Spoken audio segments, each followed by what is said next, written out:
So for this section of the lecture, we're going to be talking about shadows. Shadows play a very large role when it comes to lighting a shot.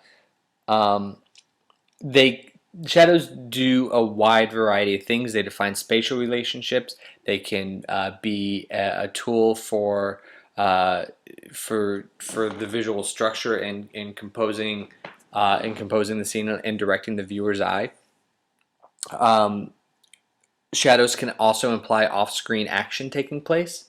And as we get into other lectures, especially the character and environment talks, we're going to be discussing a lot more about shadows in terms of the importance of shadow quality, shadow length, shadow softness, shadow color. But for right now, we're just going to talk about how shadows can be used structurally in a lighting shot. So the first thing, again, is that when we look at a shot without shadows, we lose a sense of space. We don't really understand where these spheres are located at. We don't understand kind of where they are. They all kind of exist on a weird, they're just floating off in nowhere. So once we add cast shadows, we begin to understand where these spheres exist spatially in this scene. So that is shadows. That is one of the main functional purposes of a shadow. Artistically, shadows can do some other things. They can help compose an image. I love this photograph, because it provides two examples of how shadows can be used effectively in this way. The first is the screen left on the screen left side. We've got a shadow from some sort of wall or pillar being cast in, and the shadow is falling behind the character and creating a really nice dark background and allowing our illuminated character to really pop off, and so we can really read his shape. And because it's contrasty, because he's the brightest element in the shot, he really can pop off for us there. On the screen right hand side of the image, you can see how shadows are used, how it's the shadow being cast from our figure onto the very light background, and that's creating kind of another contrasty region that'll draw the viewer's eye. So it's just two different ways that shadows can be used to draw our focus around an image. Shadows can also be used to imply off-screen action, either through projection through gobo or an actual physical object. This is a really great way to expand the space a little bit and make our world feel larger. Lots of times we don't have time to model texture, a huge, like let's say a forest, but what we can do is we can do a small section of the forest and then project some shadows from leaves into our scene that make it feel like there's a whole bunch of trees behind us. And this is just another example of that idea of casting an off-screen object into our scene to make the scene feel bigger. Again, if we get if you just get like some imagery, some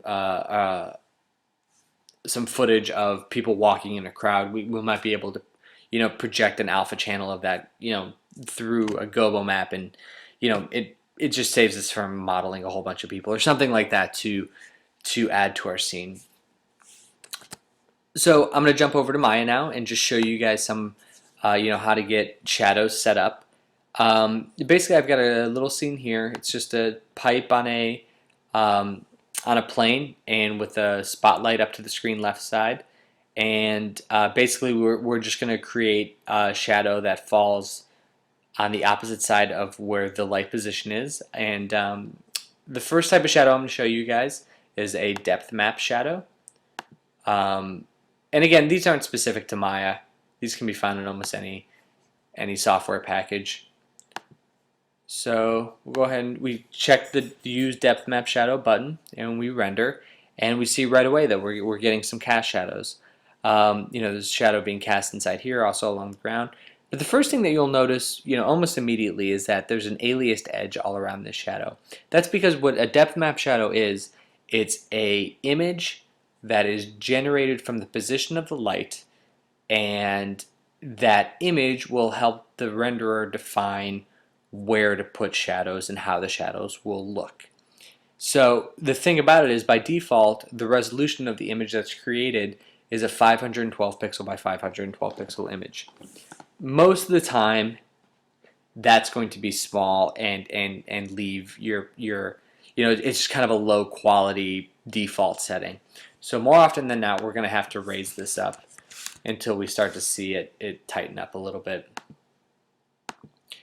And so I should say that last one. But it's still a little bit jagged here, so we'll increase it to 2048. And so now we have an image that's much longer than the original default, and you can start to see that it's it's kind of tightening up, tightening that up a little bit and reducing some of that aliased edge. Know that every time that you increase the resolution of that map, you are going to increase render time at the same time. So it's just something to be very mindful of. So lots of times, you can test, when you're doing lighting tests, you can do it at the lower setting. Then when it comes time for final render, you can turn your settings up to full go. Another thing you should know about depth map shadows is, you should about all shadows, is that you need to be able at times to control their softness. You can do that by controlling the filter size. So if we increase that from 1 to 3, see if we can start to see some softness in our shadow there. Let's increase that a little more because we're not really seeing it. 20. And you can see that the softer that we make the shadow, the slower the render gets, because it just means more calculation for it. So now you can start to see that the edge of this shadow is much more fuzzy than it was before. It's just a fuzzy shadow. And basically what that's simulating is a larger radius of the light source, and which would cast a much softer shadow. Now, one thing about a depth map shadow that you should know, and this is something that really makes them difficult to use at times, is that the softness of the shadow is uniform throughout the entire shadow here. And one thing that you'll notice when you're looking at reference is that shadows are usually tighter around the base of the object down here, and as they kind of fall off, they get fuzzier and fuzzier.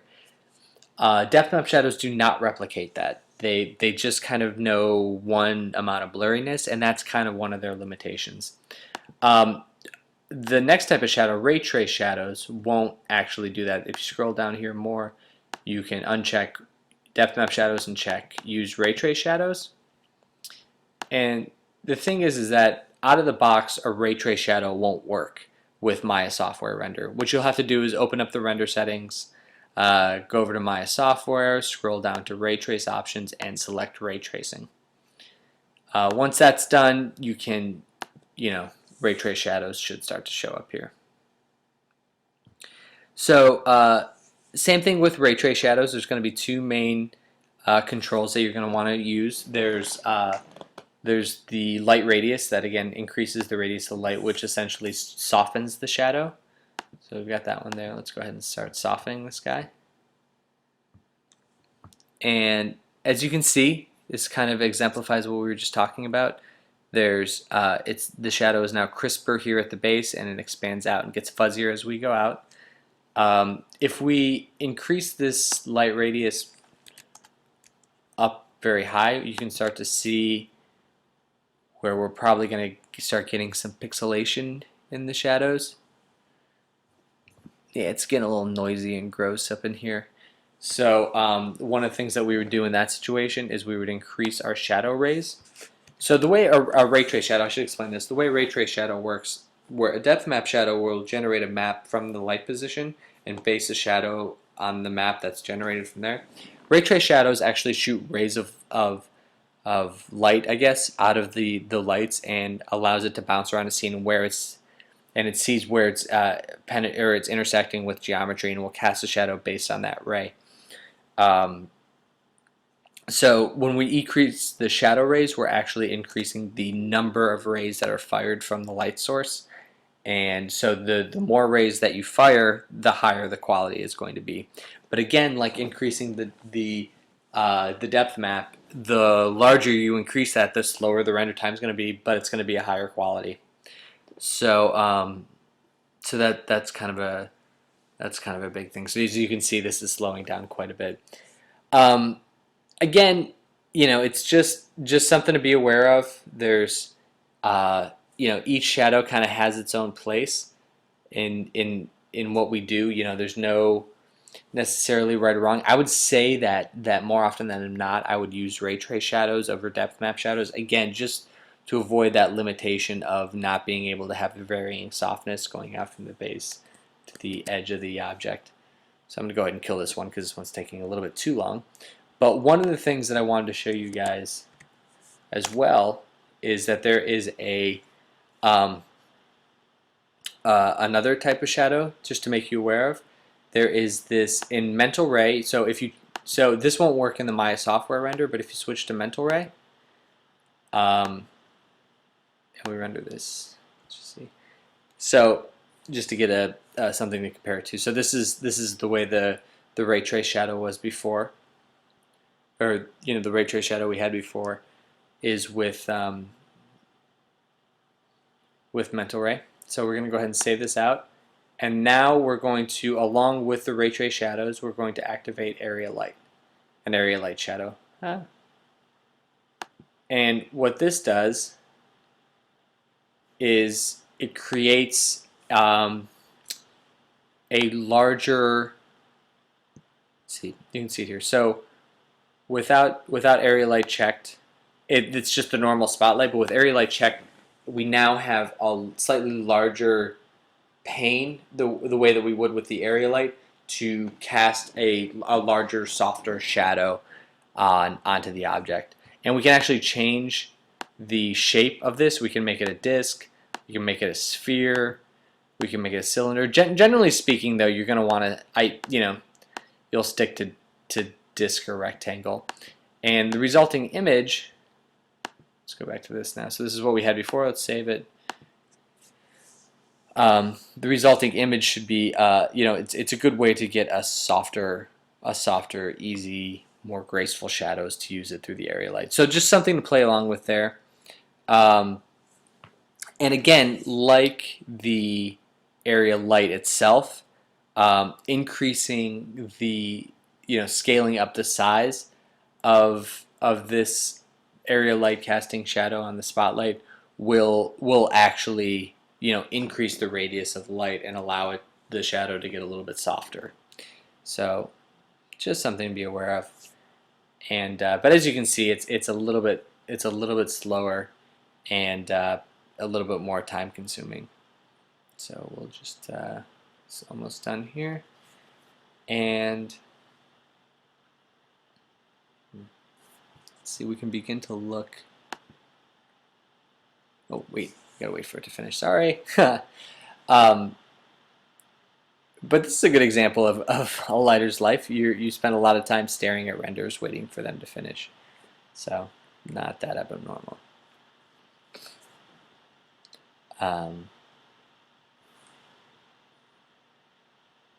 Okay. Almost done.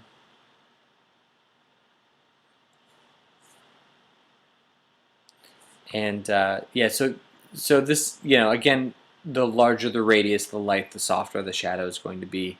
One of the things oh wait, here we go. Yeah, so as you can see, we opened up that area light a little bit more, and it just softened that shadow up just a little bit. And you can see a lot here in the foreground too. You can start to see some softening happening around here as well. So that actually looks pretty good. So that might be another method for you to try and to attempt when you're doing when you're playing with shadows. So again, that's just a brief introduction to what shadows are and how to create them in Maya. We're going to be discussing them much more in depth in future in future lectures. Oh, one more thing I should point out to you guys about these shadows is that I talked about how shadow color is going to play a very large role. The first thing that you'll notice when you open a shadow dialog box is the first thing is a shadow color attribute.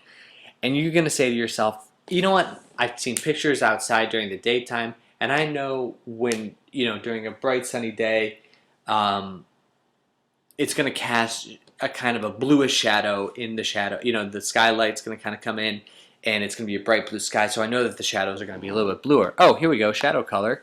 So I will just go in here and I'll select a slightly blue color, and we'll make it a little bit more blue just to exemplify this. And there we go. Now so I want this color to be blue.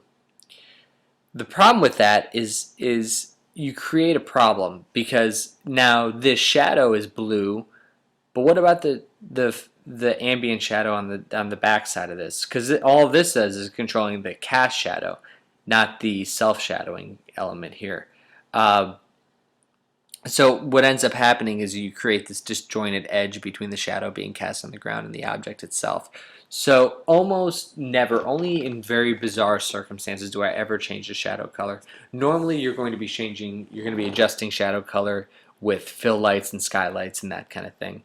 The only time I ever do change the shadow color is if I make it bright red on on one object, just because I want to see what the shadow from this spotlight is, which one's coming from the shadow. So that's really the only time. I just want to throw that in there. So generally speaking, just leave that black, and then you can add secondary lights to fill in if you want to add some color to your shadows.